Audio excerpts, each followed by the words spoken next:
Okay, so the next step on the bootcamp is for the xBratAlgo Auto Trader, the options and settings specific to this particular auto trader. So as a reminder, the xBratAlgo grades trades from 3-star to 6-star, where the 6-star being the highest probability move. It's probably a little bit further on in the move, but it's a higher probability. As a default, all the stars for the longs and shorts are checked. Okay, so every single signal is checked here right now. Deselecting these during the optimization process to find out which signals are in the groove will be covered in the optimization masterclass. Just a reminder again, 3-star signals and 9 out of 12 points of control are correct. 4-star, 10 out of 12, 5-star, 11 out of 12, and a 6-star is 12 out of 12.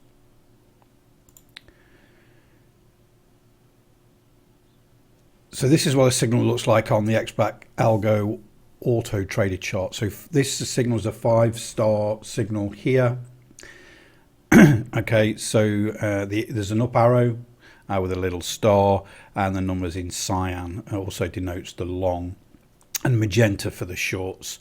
This can be changed in the visual section, covered in a little later.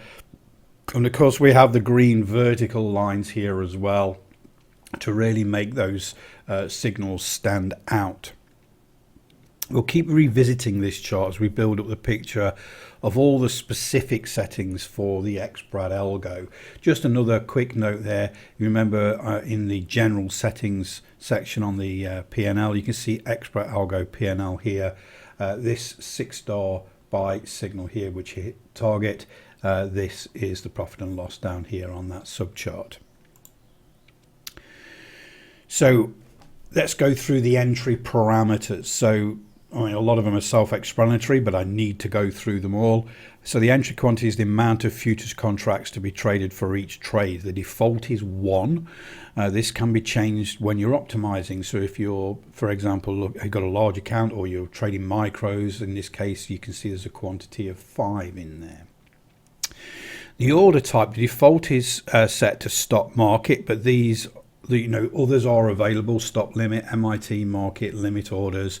Again, the more sophisticated traders out of you may want to play around with MIT, for example, rather than stop market. But again, we believe that stop market is the better type of entry order type for this particular strategy. So long entry price offset mode is where the order will be placed upon success, that successful long signal. So as a default, we've set it to high. This, we want to break the high of the signal candle before getting in the long. You can also select above the close of the signal candle for a more aggressive entry if you wanted to, but we suggest a start line above the high of the signal candle is the safest strategy. Long entry price offset is simply the number of ticks above the high of the signal candle. So in this case, the order for the long will be placed 2 ticks above the high. Okay. In all cases, if the following candle does not breach the high, take the entry. The order is cancelled, and we're going to go through that more on number 7. Low entry price offset mode is the opposite way around. So it's where the order will be placed upon successful short signal. So when that signal candle closes, as a default, we've set it, we've got that low because we want that start line below the low of that particular signal candle for the shorts there. And the short entry price offset again is 2. You may want to change that if you've got a particularly volatile instrument like NQ, or you've got platinum that's got a lot of the spread can be quite high. You might want to put that entry offset to 3, or you might want to be really aggressive and put it offset to 1. Notwithstanding, you could get some slippage there as well. So number 7, expire entry after N bars. So this dictates how long the order will be on after the signal candle. This default is set to 1, which means that the candle following the signal candle must take the order. If not, the order will be cancelled. Now, when back testing and optimizing, you may find after a little pullback, the trade would get triggered within, say, 10 candles. So you can change that number 7, that expire entry after M bars, to 10 candles. So if you get that signal candle, it pulls back a little bit and then goes through that start line that we've discussed with those entry offsets, then when you're optimizing, that would be the figure. But we put it as default because we want to make sure. For me personally, when I've got the xBratAlgo on, I get a 6-star buy signal. I want the entry, for example, for a long 2 ticks above the high. I want that next candle to break that start line because that shows me momentums with the trade. But that option is there if you want to use it. So max risk per trade, that's in ticks. So in reality, the distance from the previous pivot point to the high for longs and the low for the shorts of the signal candle. This measurement is taken using a built-in pivot tool discussed in the exit parameters section shortly. Obviously, if the signal candle is too far from the pivot, then the move may indeed be over or shortly over. So we want to make sure that when we're optimizing, that max risk from that previous pivot to the order is no longer, in this case, than 150 ticks. Again, we'll cover those in the optimization masterclass. So these are the entry parameters again if we go through them. So I've just labeled these candle A, B, C and D. So the candle following the 5-star signal here, for example, did not take the entry, so the order was cancelled, or indeed the high of the signal candle was too far away from the pivot point labeled C. So there's the label C here. That pivot point from here to here could have been more, so there was no order, or in fact the order wasn't taken in because that candle afterwards, because if we set that to 1, that's got to breach that high. Okay, so candle B, this is better. So following this 6-star buy signal here, we get an order 2 ticks above that's placed, and that's taken in right there. See the pivots joined in these thin blue lines here. This pivot point D is closer from C to A, from D to B.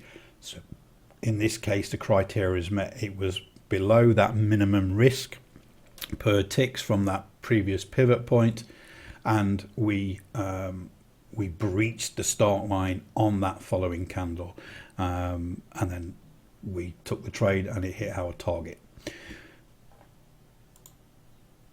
So exit parameters. So again, I've just highlighted that max risk per trade again on number 8 there, just so you can see that it's following on. What we want to look at as well is the stop loss EMA. Number 9 is for the trailing stop position that the auto trader will follow. So the default is 13, but others to consider are 5 for a really aggressive stop loss position, or 21 for a more conservative. I mean, depending on the time frame, if you're on a 15-minute time frame, you could go as far as 89. Really, this is an integer setting, so users can play around with EMAs for their trailing stops. When optimizing. If you're on a 1-minute candle, you may just want to put a 3 EMA on there. But again, when you're optimizing, you can sort of move those around a little bit.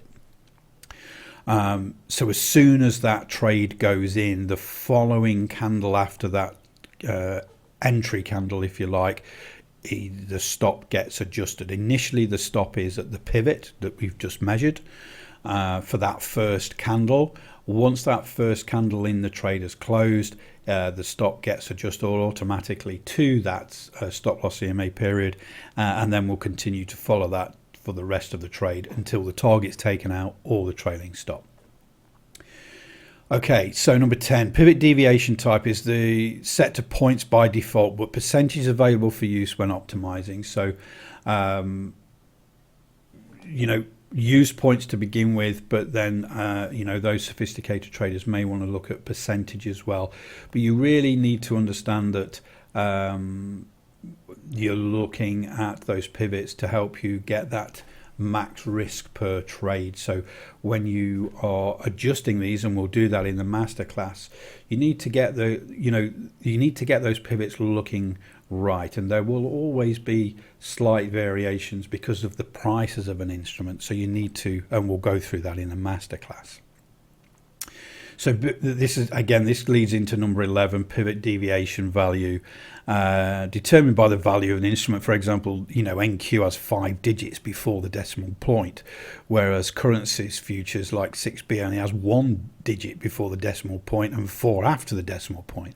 So we'll go over this during the optimization class, to how we sort of mess around and play around and get those pivot deviation values correct and looking good on the chart.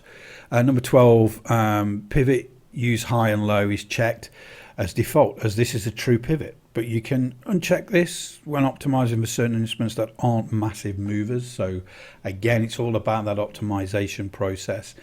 And then pivot offset is default to 2 ticks, which allows you to calculate that max risk to the main pivots and not minor pivots. If you were to put that to 1, it would look at minor pivots as well and be too much of a calculation. But again, it can be changed for those sophisticated traders. So these are the exit parameters. The cyan EMA here on the chart is a stop loss EMA for the trailing stop for longs. Okay, so in this particular instance, the trade reached the target here at 13550.50, so this is NQ.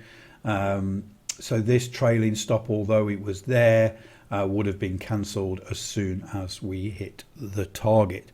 The magenta EMA is used for shorts. So now combining those general settings discussed in the first bootcamp session with those specific xBrat general settings with all of those filters for the days of the week, the times of the day, and the max loss, max profit, that sort of thing. Combining those with these specific xBratAlgo settings, we have the basics for an xBratAlgo automated trading strategy. So each instrument has to be optimized individually, as all instruments behave differently. There's different volumes, different choke points, different data points that make traders react. So the next bootcamp session is where I put these together and show you how to optimize a strategy from beginning to end. But now we've gone through all of those settings on the back end. Now is the time to learn to optimize. So I'll see you in the next session.